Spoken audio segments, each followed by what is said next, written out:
What are the similarities and differences of the Bible, science, and Quran? I don't know, not relate to it. You have to read a book. It's too much. Too much differences. I cannot give an answer. In Quran, many times it is mentioned that Allah has not created anything purposeless. How do you account for the presence of vestigial organs in the human being which are quite functionless according to the modern science? Yes.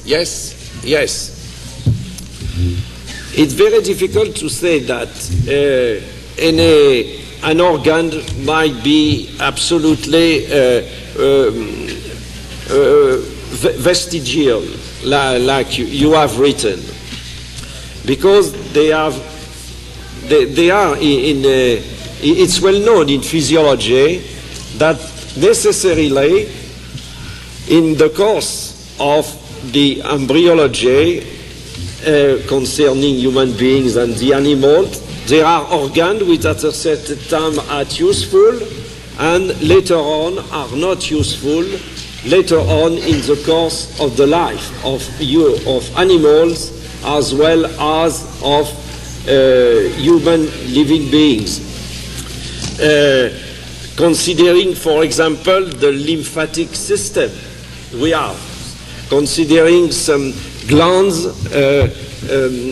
glands like the thymus, you pronounce thymus? Thymus, which is a vestigial organ in adult and has the most importance for the growth of an infant.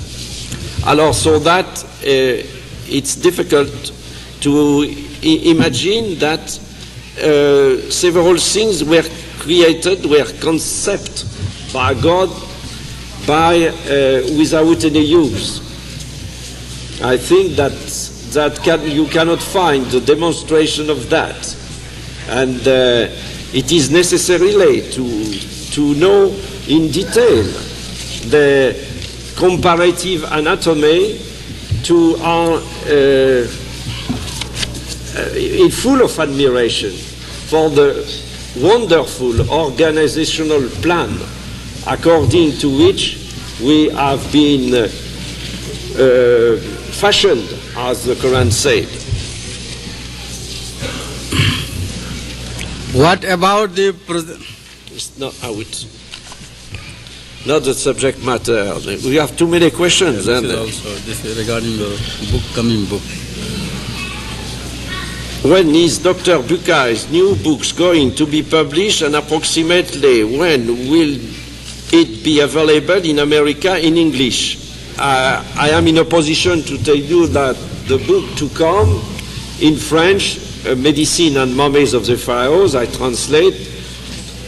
The publisher promised me to publish it in next October, and I hope that since the English text is finished, I hope, inshallah, to have an American publisher. But until now, I cannot tell you the least thing about this project. Are Adam's and Eve's literal or symbolic representation in the Holy Quran's scheme of creation? It is not symbolic, because there was the first man and the first female, the first male and the first female. The male was called Adam, the female was called Eve. It is, of course, symbolic names, of course, but the creation must have a beginning. I cannot tell you because it is the habit for in the Holy Scriptures to give a name.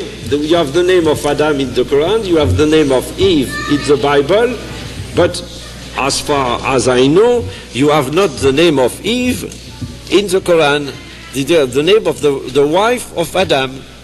You see, there is nothing to conclude from this difference.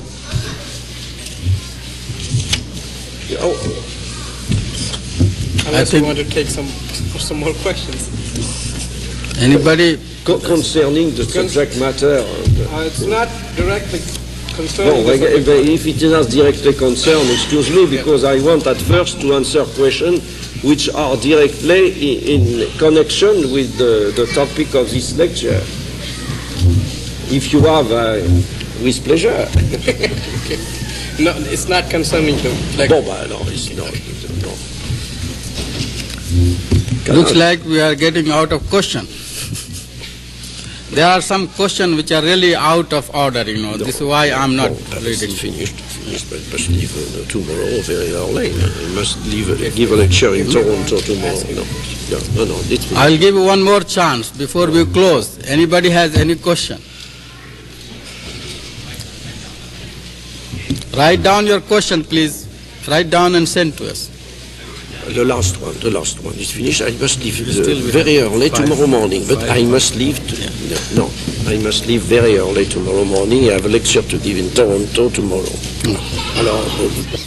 As well as on behalf of the Institute of Islamic Information and Education, it is my privilege and honor to welcome you, Dr. Maurice Bucaille, to Muslim Community Center of Chicago. I also like to thank all the participants tonight. I hope that this lecture has given you some thoughts, some ideas about the creations of human being on this earth. And I also like you to encourage you to read his books. They are very informative, especially this Origin of Man, as well as this Bible, Science and Quran. With these short notes, we will adjourn. The Salatul Isha will follow immediately. Therefore, please join me in dua. أعوذ بالله من الشيطان الرجيم بسم الله الرحمن الرحيم ربنا لا تؤاخذنا إن نسينا أو أخطأنا ربنا ولا تحمل علينا إصرا كما حملته على الذين من قبلنا ربنا لا تحملنا ما لا طاقة لنا به واعف عنا واغفر لنا وارحمنا أنت مولانا فانصرنا على القوم الكافرين ربنا آتنا في الدنيا حسنة وفي الآخرة حسنة وقنا عذاب النار وصلى الله تعالى على خير خلقه محمد وآله وصحبه أجمعين برحمتك يا أرحم الراحمين.